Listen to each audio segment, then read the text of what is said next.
Um, Good morning, everyone. So today let's start with module 3A, the first part of third module, which is transformers.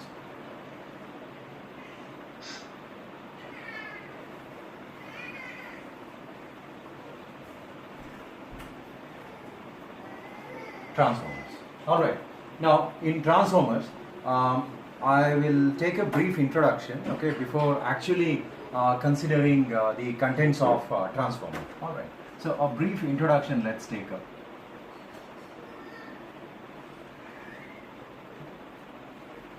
Now, in the introduction, firstly, let us try to understand what do you mean by a transformer, the definition.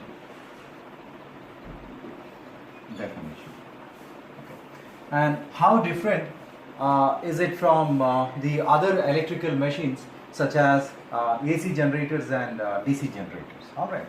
Now, the definition of transformer. So basically, transformer is a static piece of electrical machine which transfers electrical power from one circuit to the other circuit electromagnetically. So the transformer basically transfers power from one circuit to the other circuit without change in frequency, but with or without change in voltage. So that is the definition of transformer. Okay. So transformer. Okay. Let us say this is your black box. Okay. Let us not worry what are the internal elements of the transformer. Let us consider it as a black box. So this is your transformer. So transformer transfers power. So when you give P in as input, it delivers at the output side as P out.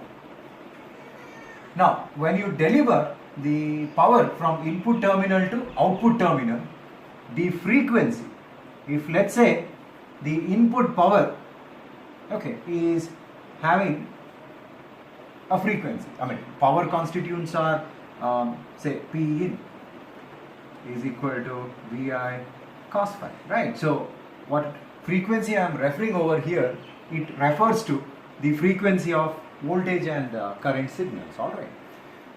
So if let's say F is the frequency of the input, then the frequency at the output will also be F. So that means to say your transformer simply transfers power from one circuit to the other circuit without changing frequency. However, while transmitting the power, the voltage can be varied. So based upon this voltage variation, you can classify transformers into different types. For example, step-up transformer. So in case of step-up transformer, what happens is that the primary voltage, let us say V1, and let us say V2 is the secondary voltage.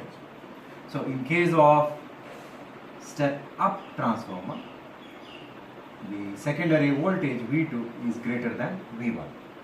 On the other hand, you also have transformers in which the secondary voltage will be less than the primary voltage. So this is called as step-down transformer. And you also have kind of special type of transformers which are known as 1:1 transformers. So in case of 1:1 transformer, the primary voltage is equal to secondary voltage. Okay. So V2 is equal to V1. Alright. So primary voltage, is equal to secondary voltage. Such transformers are also called as isolation transformers. Alright. So that's the definition of transformer. Transfers electrical power from one circuit to another circuit without change in frequency, but with or without change in voltage. Okay. So with or without change in voltage. Why am I saying? Because in a special transformer, you don't have to change the voltage as well. See, it is V2 is equal to V1. That's the reason I have considered this definition, with or without changing voltage. Alright. So that's about the definition of transformer. Right. First we should understand, what kind of device is it, and then you can talk about the working principle and the connected content. Alright. Now, so we said it transfers electrical power from one circuit to another circuit. How? How it transfers? How it transfers power? Does it have any moving elements that will assist the transformer in delivering the power? No. Your transformer is a static piece of electrical machine. It's a static machine. Transformer is a static machine. On the other hand, if you consider AC generator or DC generator, they are rotating machine, right? You will have majorly two parts over there. Stator being the stationary part and rotor being the rotating part. However, in transformer, you don't have any rotating part. What you have is a static piece of electrical machinery. So that is the reason, in a transformer, you don't have something like rotational losses or frictional losses. Rotational losses or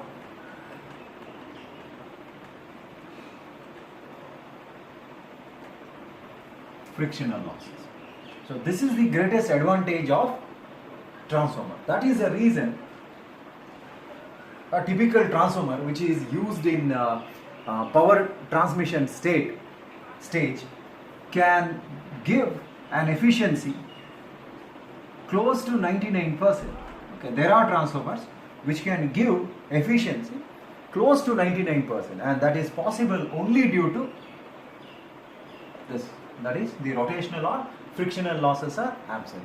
On the other hand, if you consider rotary machine,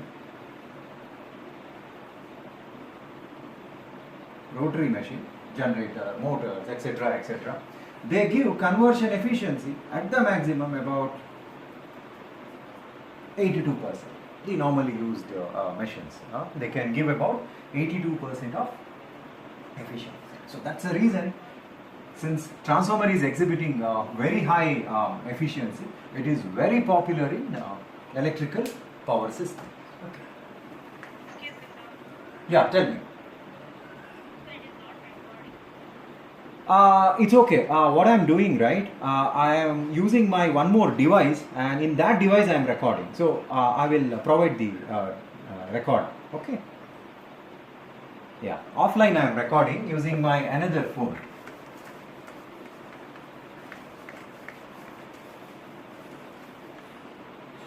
Okay. So it transfers electrical power. You can say stationary, right? So how exactly it transfers electrical power? That is due to electromagnetic induction.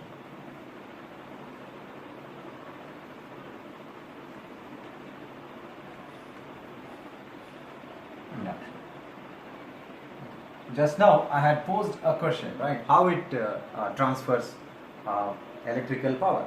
So we said it is transferring electrical power in a static manner. How exactly? That is due to electromagnetic induction. Alright. Now, to understand transformers working principle, it makes sense to understand first electromagnetic induction, right? So this electromagnetic induction concept is being proposed by Michael Faraday. Michael Faraday. Okay. So Michael Faraday basically, invented the concept of electromagnetic induction. Okay. Now, the Faraday's setup basically consisted of two experimental setups. So basically, Faraday constructed two experimental setups. Okay. So one was kind of dynamic setup and the other one kind of stationary setup. Okay. So first let me talk about dynamic setup. Okay. Setup in the sense experimental setup. So what Faraday did was, he considered a coil, and this coil was connected to a deflecting galvanometer. Okay, so let's say this is the zero value, and the needle can toggle between the left and right position. All right. Yes. And also he considered a bar magnet. Okay. What Faraday observed is that whenever he started moving the magnet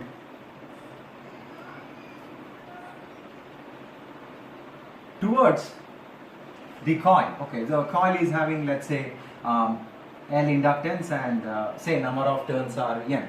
So whenever this coil was brought close to the whenever the bar magnet was brought close to the coil, the galvanometer deflected in one particular direction, let's say right hand side direction. Okay. On the other hand, when the bar magnet was pulled away from the coil, there was deflection in the galvanometer, but the deflection was in the opposite side. And the deflection was rapid when he moved the coil at a faster rate using in and out motion. So basically what he concluded by conducting this experiment is that there is a possibility of generation of EMF provided you move the magnetic field with a given shape and size. So for example, this magnet will have some magnetic field. So when you alter the magnetic field by getting it closer to the coil and pulling it away from the coil, basically the change of flux will take place. So due to the change of flux, the EMF gets induced, and that is the reason why the galvanometer was deflected. Okay, so basically he found that induced EMF is proportional to rate of change of flux, and rate of change of flux can be achieved by moving the magnet. So that's the reason it is called as dynamically induced EMF. So basically you need a physical motion of the coil or conductor. Okay, so that's your dynamic setup. The second one is kind of stationary setup, which is very relevant to our transformer working, right? In the second setup, what Faraday had was two coils. So he took two coils having some turns, say N1 and N2. Okay. Now in the second setup, what he did was, the two coils were placed very close to each other. The first coil was energized with a battery and in series with a switch. So let's say switch is K and plus minus is the battery. Alright. So on one side you have a battery in series with a switch. Now this switch can be turned on and off repeatedly. Alright. And on the secondary side he connected the galvanometer. Alright. Okay. So let's say the red color stands for closing of switch and the blue color stands for opening of the switch. Sorry, other way around. This is opening, red stands for opening and blue stands for closing phenomenon. Alright. Now, when this switch was operated repeatedly, when I say operated repeatedly, what I meant to say is that it was turned on and off repeatedly. What happened was, the galvanometer started to show the deflection. Okay. So when switch was open, galvanometer showed the deflection in one particular direction. Okay. One particular direction. On the other hand, when the switch was closed, the galvanometer gave once again the deflection, but in the opposite side. So basically, by conducting this experiment, what Faraday concluded is that whenever you interrupt the magnetic field, you will be able to get change in magnetic flux, right? Whenever you interrupt a magnetic field, you will be able to get change in flux. So the interruption of magnetic field can be done by operating this switch. Okay. So by doing so, you can once again produce EMF d phi by dt. Alright. So this is something like you are energizing the primary coil and you are transferring the power to the secondary coil. So this type of arrangement of EMF induction is called as mutual induction. Mutual induction. Okay. So you are basically inducing EMF in the second coil by energizing the first coil. So now I want to recall the transformer definition. It is nothing but transferring electrical power from one circuit to the other circuit without changing frequency, but with or without changing voltage, right? So that is about the mutual inductance setup created by the Faraday. Okay, and then the invention led to the transformer basically. Okay. So this is the backbone of any transformer operation, that is electromagnetic induction. All right, fine. Now in case of transformer, we will not be having any switch as such. Okay, we will not find any switch because in the second setup I said you have to operate the switch between on and off state in order to produce d phi by dt. In case of transformer, instead of switch, what we do is we connect the transformer to an alternating supply, let us say having RMS voltage V. So V is your alternating supply. Okay. So alternating supply V will circulate alternating current I, where capital I stands for the RMS value of alternating current. Now, so this is V and let's say this is I. Okay, I will not worry about the phase relationship. Okay, I don't want to introduce phase relationship now. We will be concentrating on the wave shape. Okay, so emphasis is given for wave shape. Voltage is sinusoidal, current is also sinusoidal.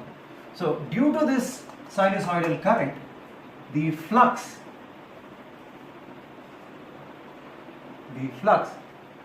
that getting circulated in the transformer is also sinusoidal. Okay, so this is my transformer.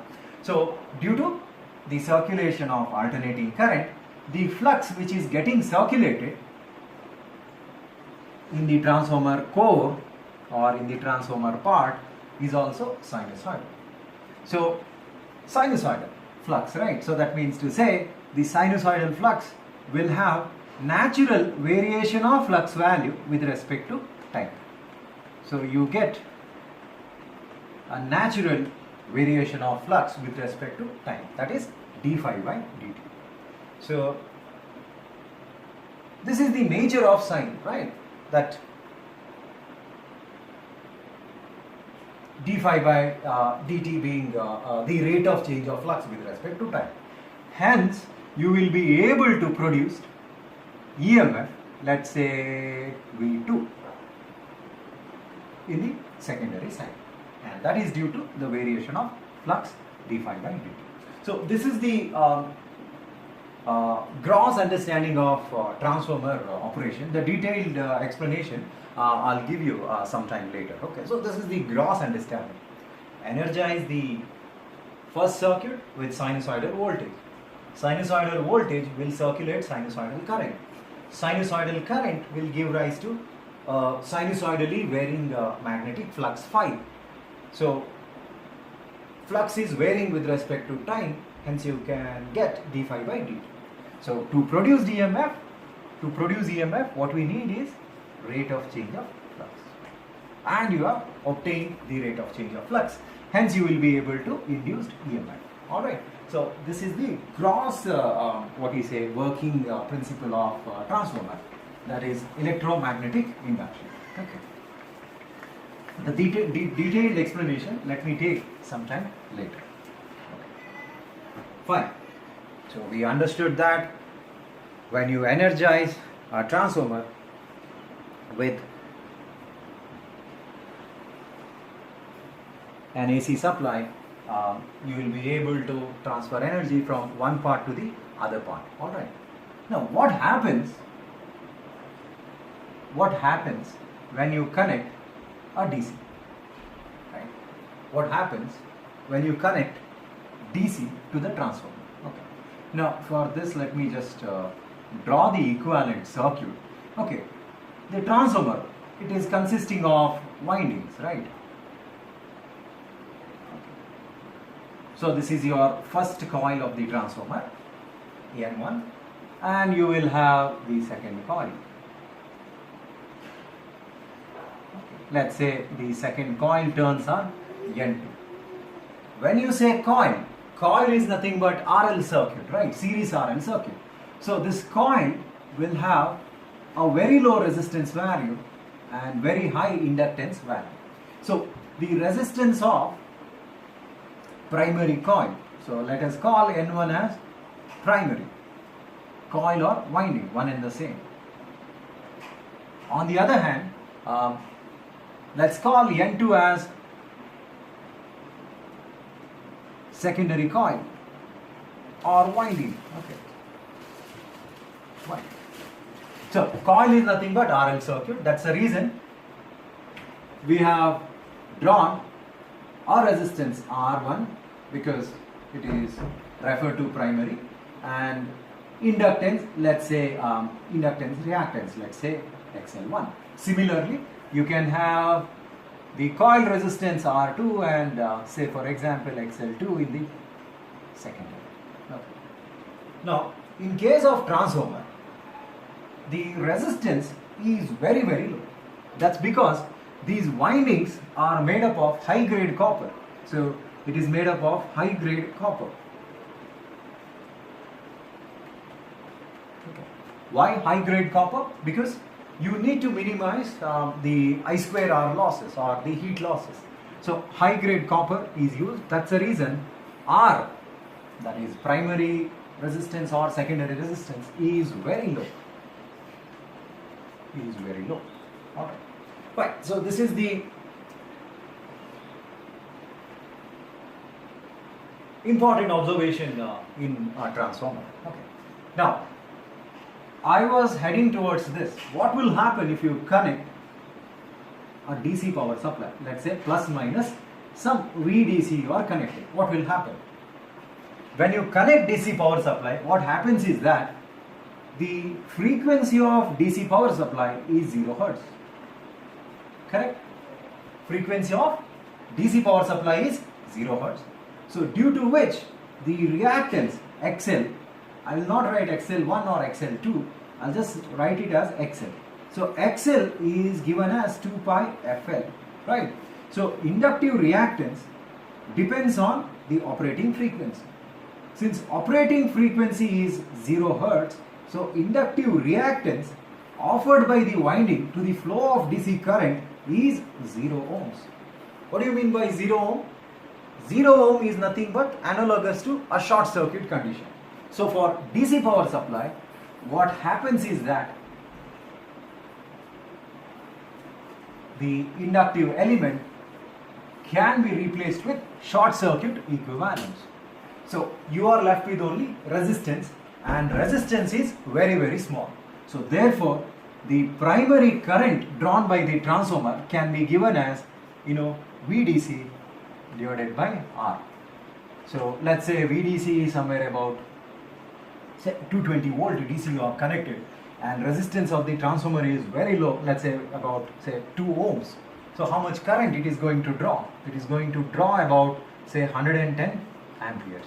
So a very high current is drawn by the transformer primary circuit, so due to which excess heating takes place,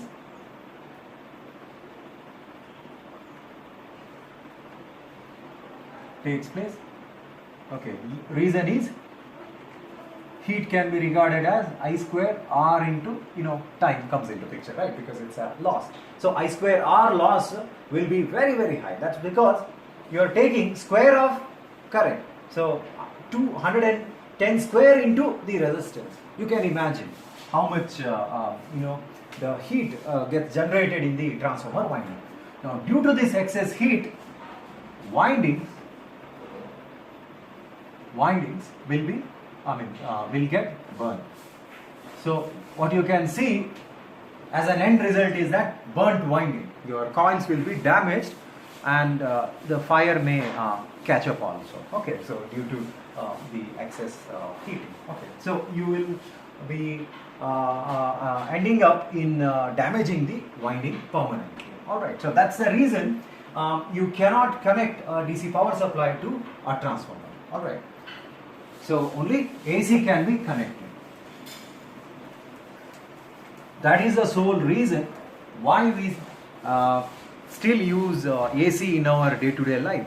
Okay, that's because the transformer can handle AC, and it can be used to transmit power from one place to the other place with very high efficiency. Okay, so as I was mentioning, power transformer efficiency can be as high as 99%. Of course, design should be very, very good in order to get this efficiency. Okay, so that is the reason. Okay, the key point over here is that since the transformer can handle AC power supply,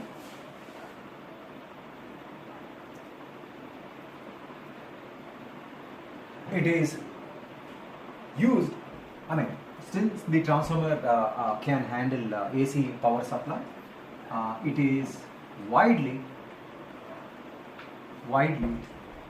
used in power transmission,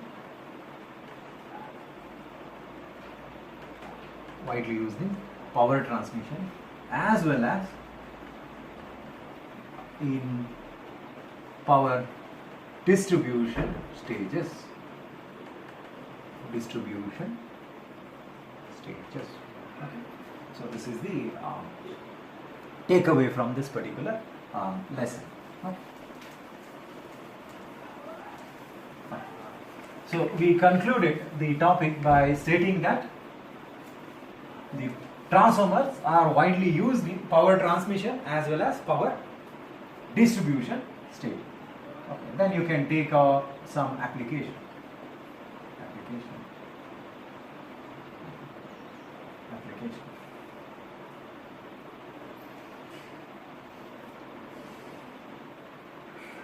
Alright, so transformers can be used for power transmission.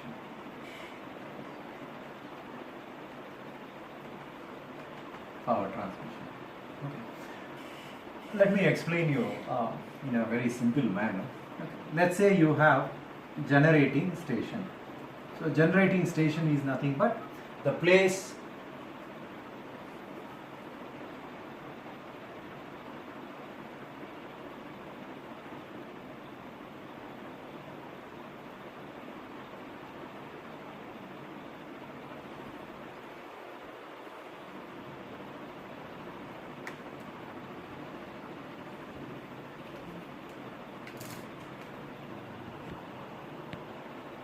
Okay, so where did I lose you? The application I was just starting, I don't know when the call got disconnected. Okay, so I was talking about the application, power transmission state. So in power transmission state, this is where the transformer will come into picture. Let us say you have generating station where we produce electricity. So this is your generator. So this generator will produce the electricity at 11 kilovolt level. Generator will produce electricity at 11 kilovolt level, right? So let us say the generating station is located at point A, okay, and at location say B we need to consume the power. We need to consume the power. Okay.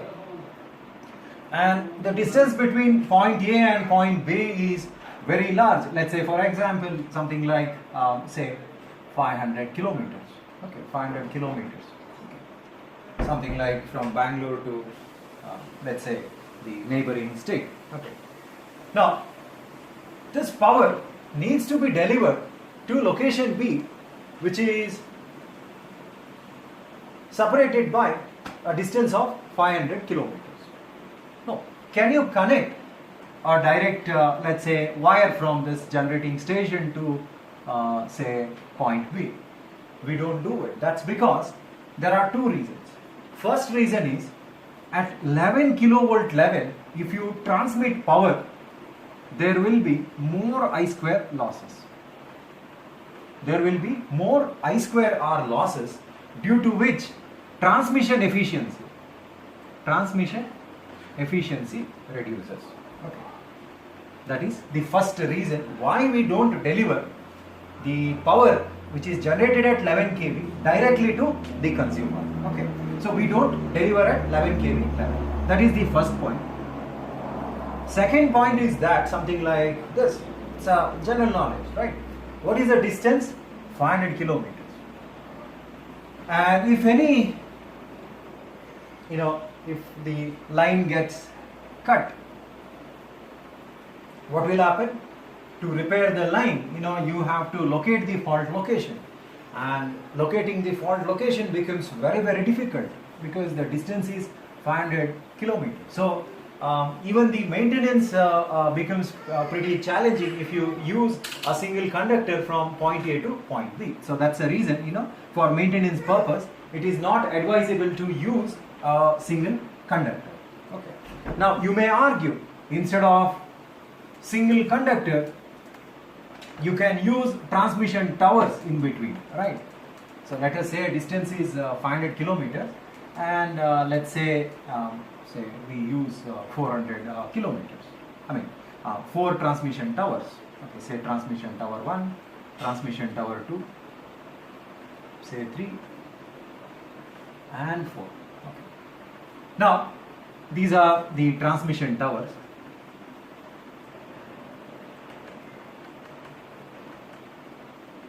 These are the transmission towers. Okay. Yeah, partly, we are correct. If at all we employ this kind of power transmission logic, right? So what we have done, we have reduced the distance by incorporating 4 transmission towers. So distance between, let's say, generator and first tower is basically 500 kilometers divided by 4, right? So you can reduce the distance, so it is basically 125 kilometers, right? So locating the fault anywhere between these 2 points is pretty easy. But the maintenance part, you have succeeded, right? So you can carry out easy maintenance if you reduce the distance between, let's say, generating station and consumption place. But what about the voltage level? Voltage level is still at 11 kilovolts. So you will have again high I square R losses. Okay. So that is the reason nowhere in the globe we transmit electricity at 11 kilovolt level.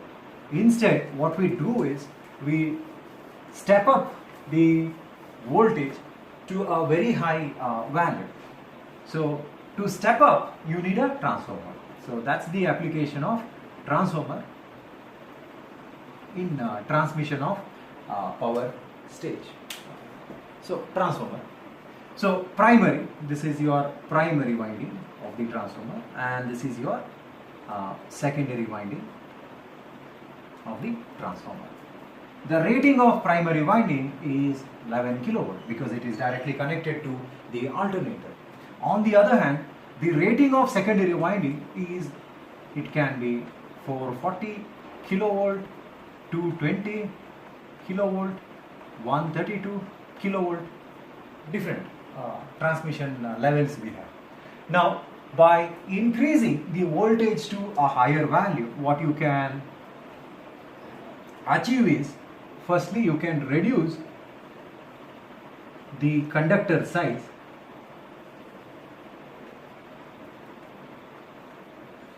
You can reduce the conductor size. By reducing the conductor size, you can save copper, right? If you reduce the conductor size, instead of taking, let's say,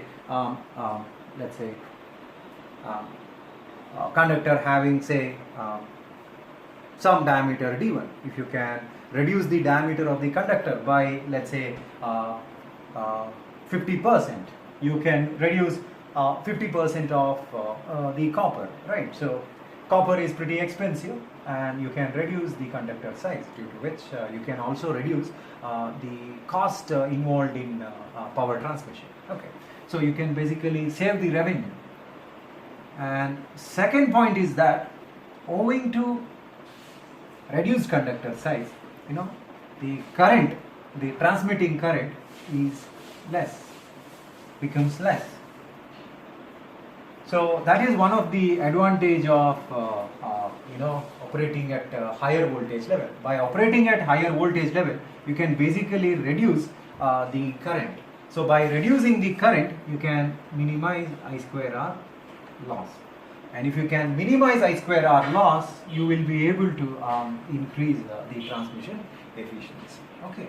So in detail, you will study this particular concept in transmission and distribution course in 4th semester. All right.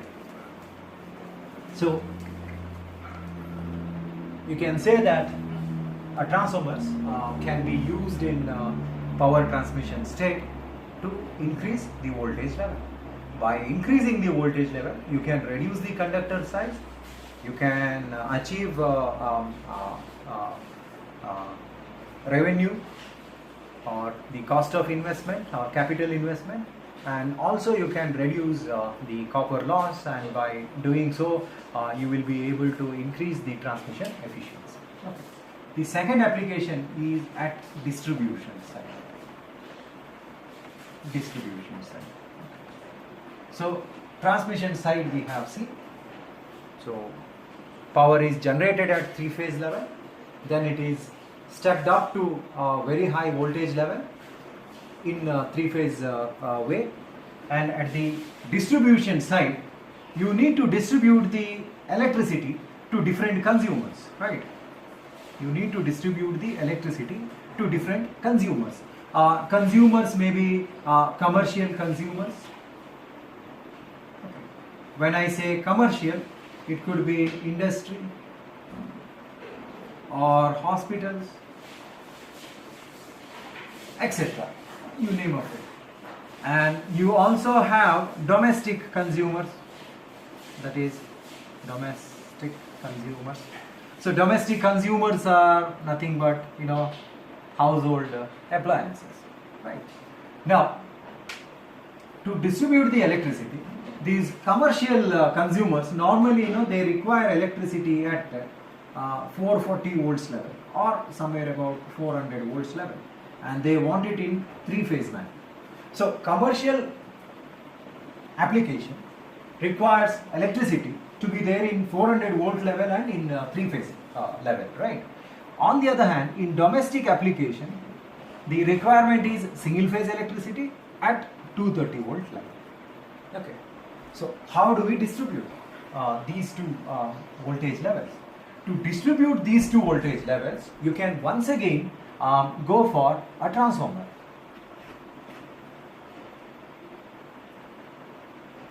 Okay. Go for a transformer. So this is called as distribution transformer.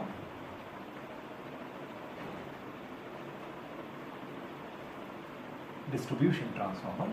So you will have the step down level before this also. That let me not consider. So incoming is 11 kV and outgoing is say 400 volts. Okay. And this is also three phase. This is also 3-phase because it's a 3-phase transformer basically. Okay, or else you can just say distribution transformer, 3-phase distribution transformer. Now, in distribution state, the transformer connection will have a star connected winding. Star connected winding. So the internal connection is something like this. Star connected winding. Now, using this star connected winding, the domestic loads are fed from line to neutral. So this is your neutral point. Let us say this is your R phase. Okay. Say that this is your R phase. Okay. So this is your single phase loads. So what voltage coming across single phase load is VRN. For a star connected system, VRN is line by root 3. So 400 by root 3 will give about roughly say 230 volts. Okay. So using a transformer, you will be able to feed the single phase loads as well as you will be able to feed 3-phase loads. So if you connect the voltage, let us say between R line and Y line, you will get the line voltage VL. Okay. And this line voltage VL is given to commercial consumers. So a transformer makes it possible. So using a transformer, simultaneously you can feed single phase load as well as 3-phase load. So this is the second, you can say, the important application of transformer. So it comes into picture in transmission stage of electricity as well as in distribution state of electricity. Okay. The third major advantage is for isolation. Isolation. Okay. As the transformer transfers electricity using electromagnetic induction, okay, you can say that there is no direct electrical connection between the primary coil N1 and secondary coil N2. So there is no direct electrical connection. The two coils have been kept very close to each other, but it is not conductively coupled. So this is something known as inductively coupled. Inductively coupled. Okay. So if you connect, let's say, the devices in this manner, so this is called as conductively coupled, direct connection. Conductively coupled because you have connected the primary circuit with the secondary circuit using wires. So there is direct interaction between primary and secondary. However, in transformer, you don't have direct interaction. That's because they are inductively coupled. Okay. Since there is no direct interaction, you can say that you have achieved isolation between primary winding and secondary winding. Isolation. Now, by providing isolation, okay, I'll keep this explanation very simple. By providing isolation, what you can achieve is you can separate out the high power circuit from low power circuit. Okay. So normally the primary winding is connected to supply, right? This is your supply,